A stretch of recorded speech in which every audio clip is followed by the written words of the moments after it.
Hi there. So today we're going to do a quick video about how I build super duper strong end walls for my caterpillar tunnels. Let's do it.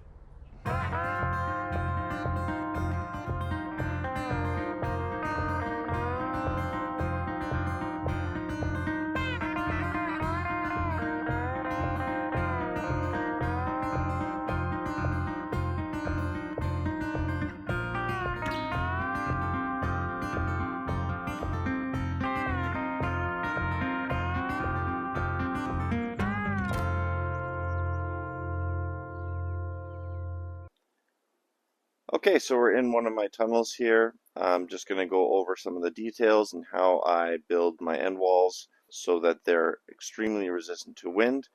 My caterpillar tunnels are pretty much permanent structures. I don't move them or around. If you are somebody who moves your tunnels or plan on moving your caterpillar tunnels around a lot throughout the season, I maybe wouldn't recommend doing this type of end wall. But if you're somebody who's in a situation where you want to leave it more or less where you put it permanently, then I would consider building your own end walls in some way, shape, or form like this, where they're very strong and will resist, the storms and all of that kind of stuff. They can be subject to damage when they're not really fastened down tight. So my tunnels are permanent, and this is how I build the end walls.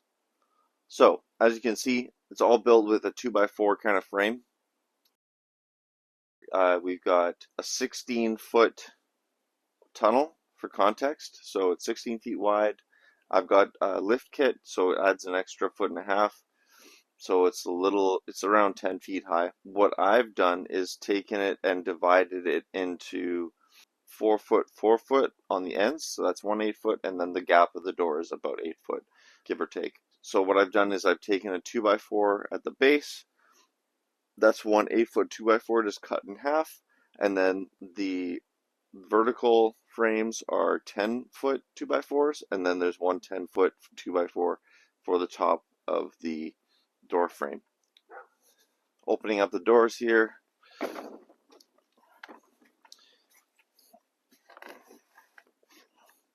you can see at the base I have just used a lapped edge technique to create a really strong union at the corner here.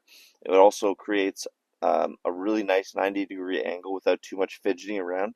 And the other nice thing about it is if you're putting this together on your own, when you make a lapped edge like this, you can just place this on top of here and it sits really nicely. It's not going to slip off on you as easily. You can really maneuver it very well and easily when you're trying to get into the top and pin it all together. You can also use brackets, but I just find, why spend the money when you can just take a little bit of extra time and make a lapped edge. If you don't know how to do a lapped edge, you can check out my video about building these doors where I use lapped edges again. See right here and right here. And I just really like that method for the aforementioned reasons. In the corner, I have fastened this end of the base to the corner post using tube strapping, like plumber's tube strapping. It's got to be galvanized, and I just use some 1 1/4 inch decking screws, or you can use something else that's galvanized, whatever. And then to connect it to my main base plate here that goes across the length of the tunnel, I've just used a right angle bracket. After I put that together, I'm using a T bracket and some self-tapping screws to attach that to the bow. And then I've got a couple of decking screws there to attach it to the frame. I just do a rough cut, so I'll put it on the lapped edge there, as I was talking about before, get on the ladder, trace off that line so it's nice and tight exactly where I want it, and then I put on the T-bracket to connect it. Then once this is all kind of tacked in, I'll make sure, and while this part here is still mobile, I'll take this and adjust it until it's got a nice right angle in the corner, and then I'll drive in a piece of rebar. It doesn't have to be rebar. I've also used scrap pieces of fence posts. Anything really that's, it could even be like a wooden stake if you wanted, but this is just going to last longer. And then some tube strapping to hold that on.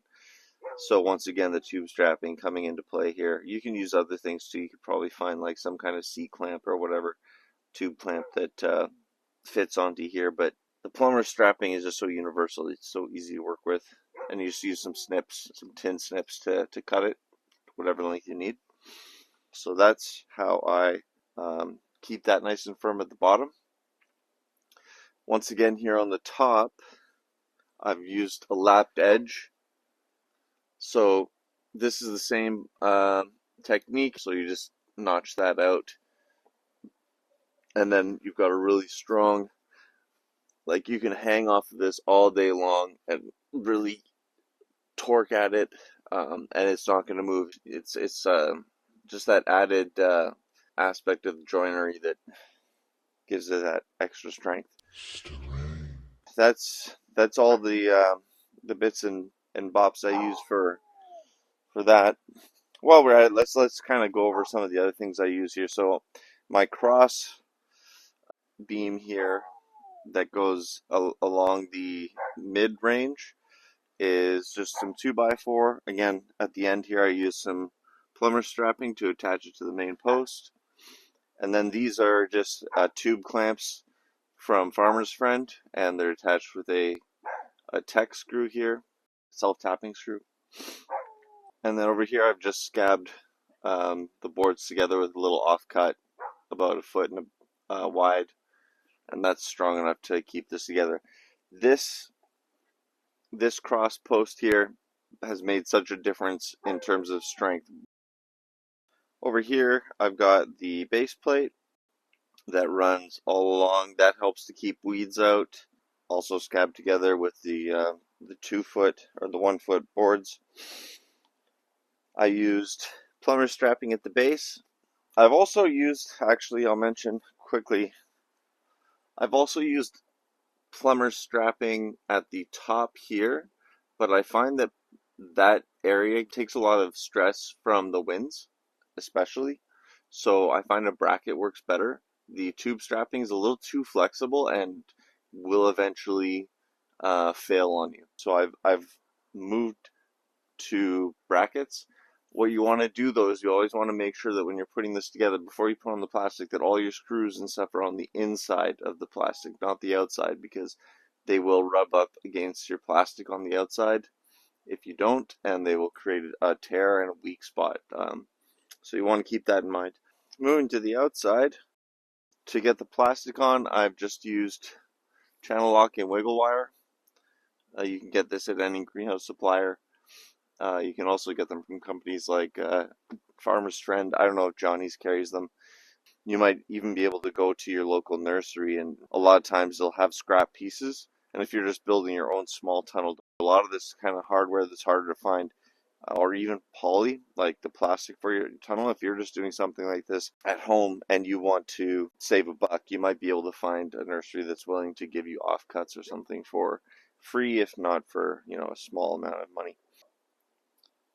Okay, so that's how I do my end walls. I hope that you gleaned something from it, or that it was helpful in some way. If you like this video, hit that like button, subscribe to the channel, and we'll catch you next time. Cheers. Where it gets really, really windy. Okay. We're going to start here by just taking a look over and... yeah, well, let's just get... Okay. We're getting off the point. Okay. Super duper strong end walls for my Caterpillar tunnels. Let's get at it.